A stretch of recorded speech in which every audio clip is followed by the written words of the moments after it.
El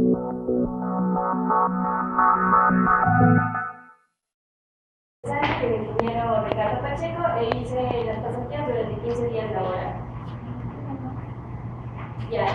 Bueno, yo hice en el área de biología molecular, y la biología molecular se trata de estudio de los procesos que desarrollan los seres vivos desde el punto de vista molecular.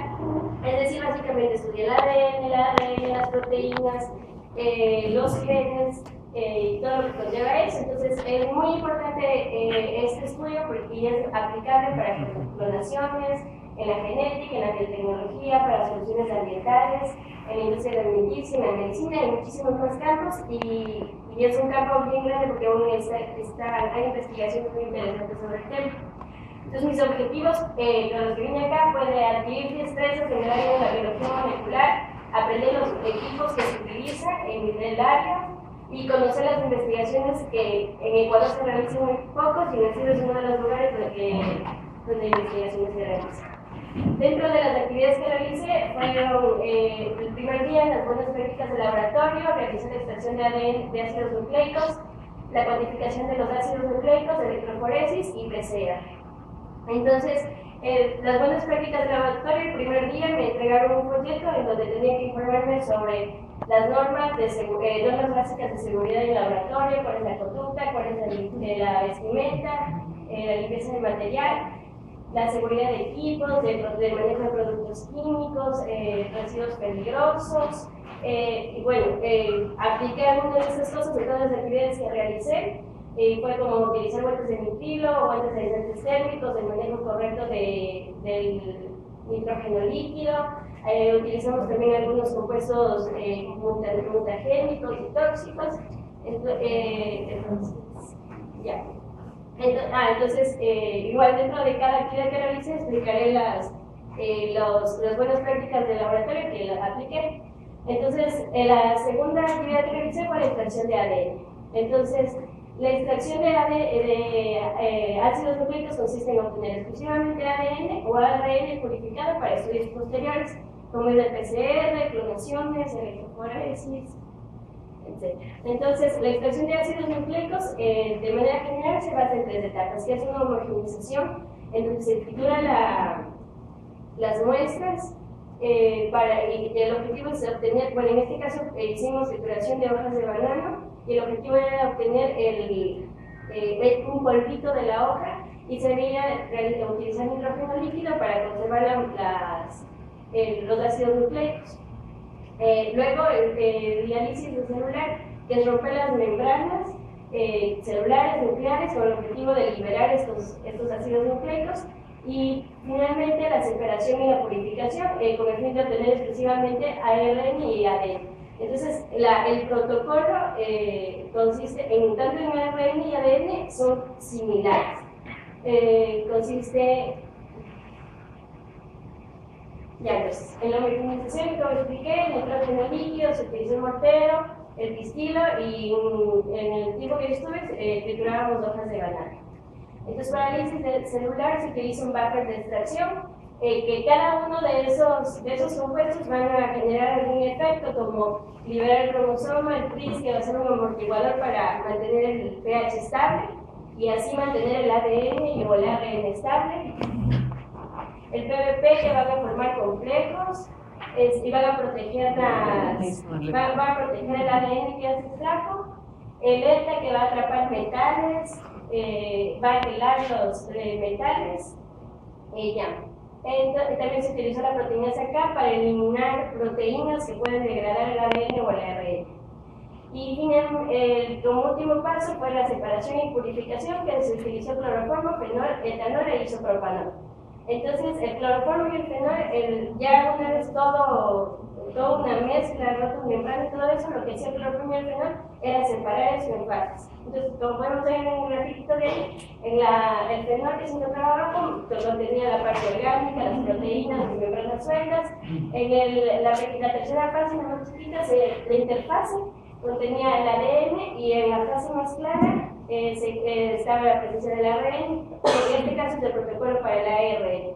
En el protocolo y también lo que se diferenciaba era que si queríamos ARN, utilizábamos ADNasas para eliminar ADN existente. Y para el ARN cambió para el ARN ADN y para el ADN RNAs para eliminar el ARN que no se deseaba.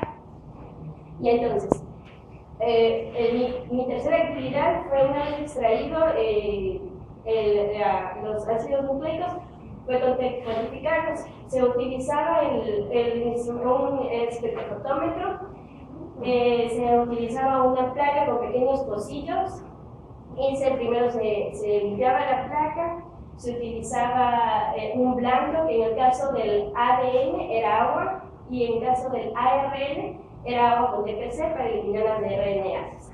Y también hay que recordar que para esta extracción el ARN es más delicado, más inestable que el ADN, entonces tenía su área exclusiva, se debían limpiar bien las superficies para liberar RNAsas, estaba el material exclusivo y bueno, en toda el área de biología había material exclusivo para cada procedimiento que se realizaba. Ya, entonces el espectrofotómetro consistía en un haz de luz que pasaba a través de la muestra. Con el blanco, como que calibraba para el siguiente paso, que era cuando se ponían las muestras en los pocillos del ADN, o en las muestras, el contenido de ADN o ARN. Entonces, al pasar el haz de luz, tenía la longitud de onda que está de los ácidos nucleicos entre 260 y 230 nanómetros. Entonces, la relación de la observancia que hacía la muestra, que lo que pasaba y absorbía, la cantidad de luz que pasaba, por favor, gracias. Ya, pasaba un haz de luz, entonces lo que absorbía esa muestra, la cantidad de luz después era menor porque la muestra había absorbido una determinada cantidad de luz, entonces había una relación directa entre la cantidad de luz absorbida y la concentración. Dentro de los datos que proporcionaba esta máquina, ese equipo, eran ciertos porcentajes de eficiencia. En el caso del ADN era de 1,8 y del ARN de 2. Cuando estos valores variaban, eran mayores o menores, indicaban contaminación. Ya. Mi cuarta actividad fue la electroforesis. La electroforesis consiste en, a través de un gel de agarose, poder saber si existe ADN, saber si existe ARN, se puede cuantificar, se puede guiar. Entonces, la electroforesis utilizaba un agente intercalante, el cual era como tenía las muestras para luego poder observarlas en otro equipo que tomaba fotografías de el gel de agarose, que era como un tamiz molecular. La concentración en la que se preparaba el gel de agarose era importante porque, por ejemplo, preparábamos de 1,5%, esto significaba que las moléculas que podían pasar era de 100 pares de bases a 4.000 pares de bases más o menos. Entonces, mientras más concentrado, delimitaban más, tenía menor porosidad, menor concentrado, mayor porosidad. Entonces, el tapón de carga era el DAE, que tenía tris, eta y ácido acético. Proporcionaba al ADN mayor movilidad porque solo se movía demasiado, entonces con la movilidad era mayor.